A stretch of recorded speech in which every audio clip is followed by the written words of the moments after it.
Today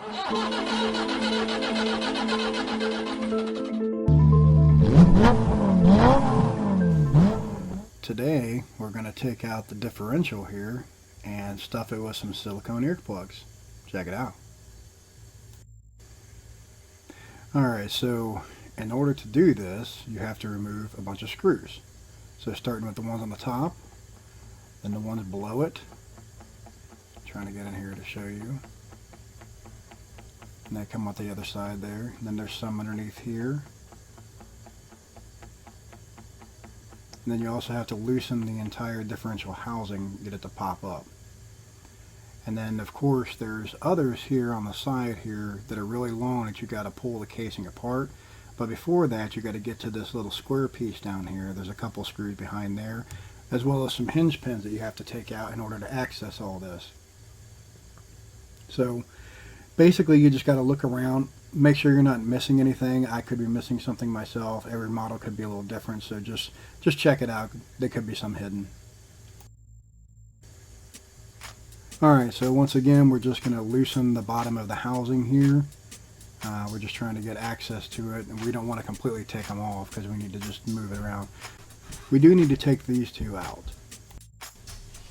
So basically what I'm doing now is I'm removing all the screws from the back. That way I can remove the post itself. And then after we do all that, we're just kind of checking around as we take out each one of these bolts and screws just to make sure that I'm not missing something. Again, every model could be a little different. This one here, I believe all the MTs and the XTs are very similar. So we shouldn't have anything that's different. Again, I'm just looking, getting my wrench in there, getting a stubborn one out right now. But basically you just want to make sure that you get every screw and don't pull on anything here. This is all just plastic, so it will break on you.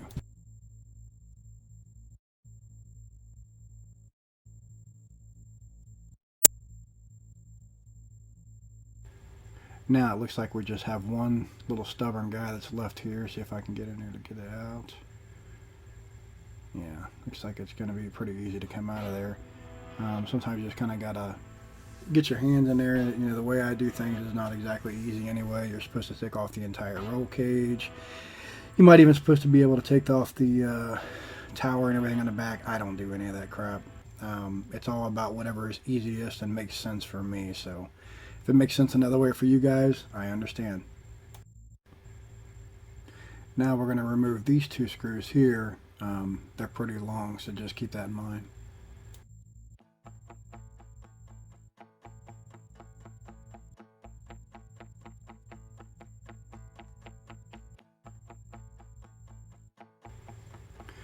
Alright, so you'll notice that the screws that I'm working on the side of the housing are also very long. So just be patient with them. They go in pretty deep. Just take your time on them. There should be 4 of these, I do believe, 2 on each side.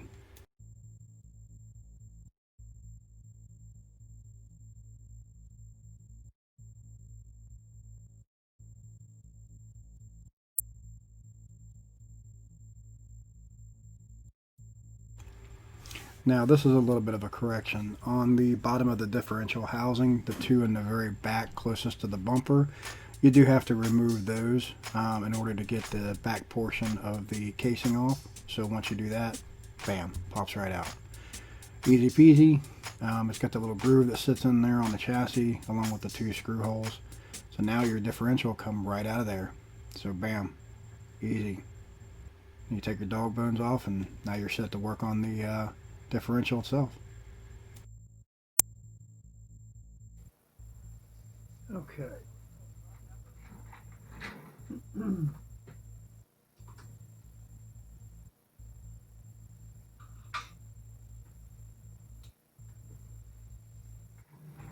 So what we have to do, hold it in your hand, and we're going to take out each one of these bolt screws, whatever.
Alright, so then just open them up.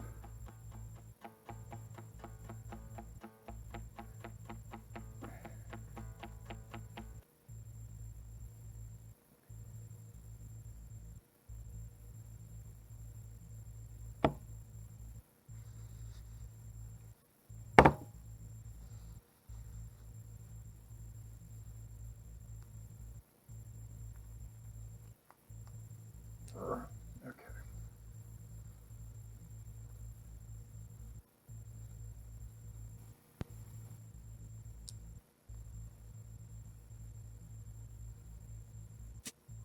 Alright, so kind of jumped ahead here and went ahead and put the earplugs in.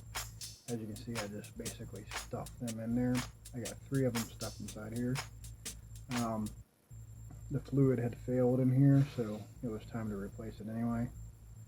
So we're just going to get it all back together now.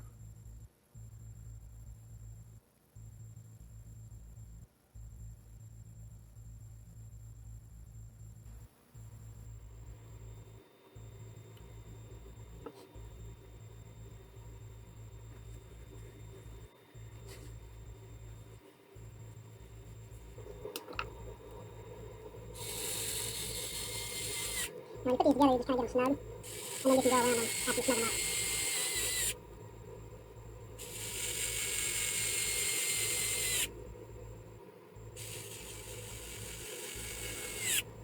Alright, so now, you want to hold it, and go around and snug them up a little bit, so a paper towel or something over there, kind of helping keeping the teeth from heating up.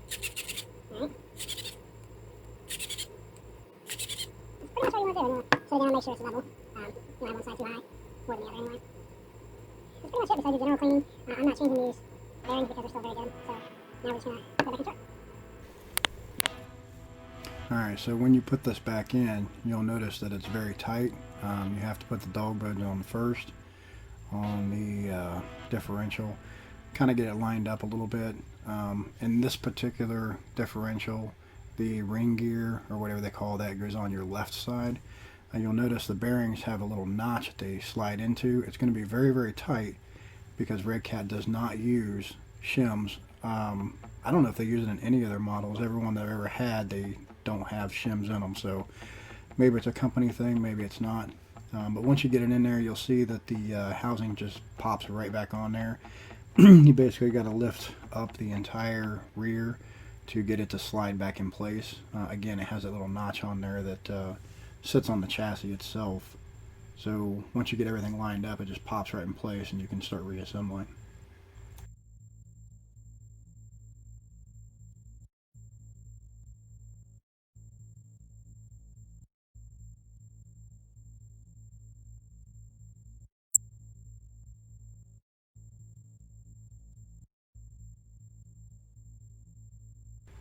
So what I'm doing here is I'm using the very short top screw as a guide.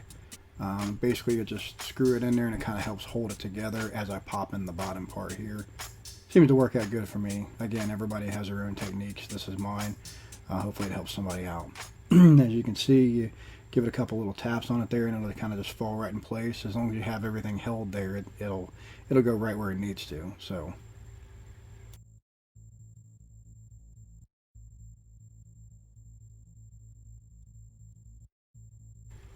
now I could just throw in the screws and it should be the end of it here on the casing itself. Don't forget when you're putting in the ones on the bottom, make sure that anything that goes into the plastic, it may look like everything's metal on the bottom, which it does, it has a metal chassis, but anything that you're screwing into plastic, you do not have to be super tight. You will strip these. They're fine threads, it's plastic. They work fine as long as you don't go over crazy with them. You can throw some Loctite on them, but again, there's no need to. So I basically just get them snug and just a hair past that. That's all I ever do, and they never come out.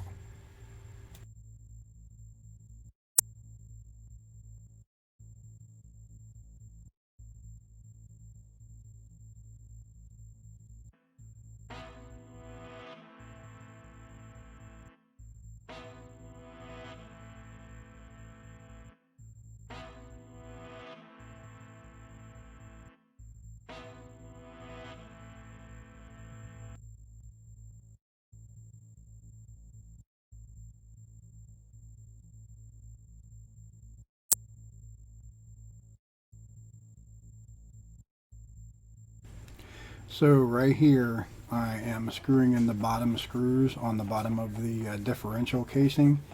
I realize a little bit later that I'm doing this a little prematurely because I haven't put the little square bracket that holds the hinge pins in place yet. So eventually I'll have to loosen these back up in order to get that back out, but I kind of jumped ahead a little bit.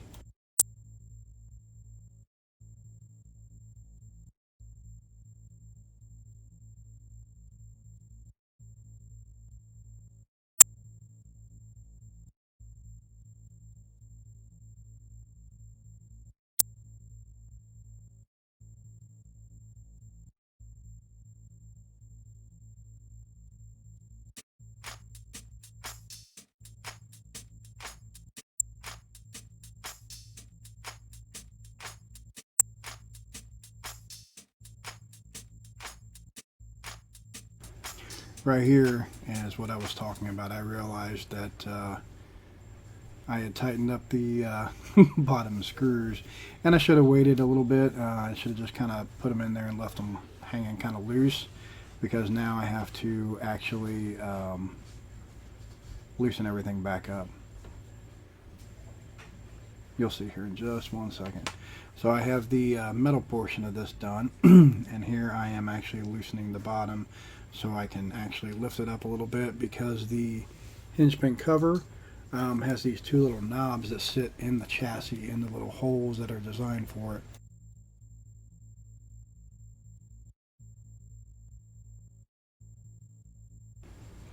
As you can see, this is a simple mistake, but obviously very easily corrected. So don't be afraid to try stuff. There's, not one particular way to do any of this stuff, so you only learn by trying. And I've taken this model apart a couple different times, but even to this day I still do things like this where it just doesn't sink in my head, like you think it should. The other model behind it, the HPI Baja 5B, that one's completely different. So when you work on these things back and forth, it kind of gets to the point where you're just kind of forget which ones do what and how you need to take them apart. So that's what I'm doing here now. I'm loosening some things and just making a little more room here so I can get that last little piece in.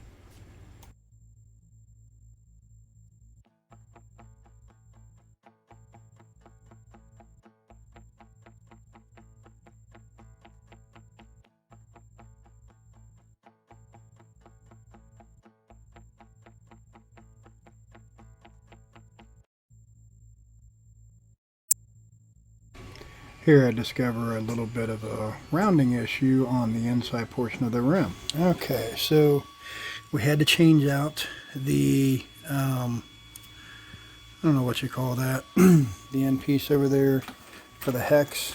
See how the inside is all brand new.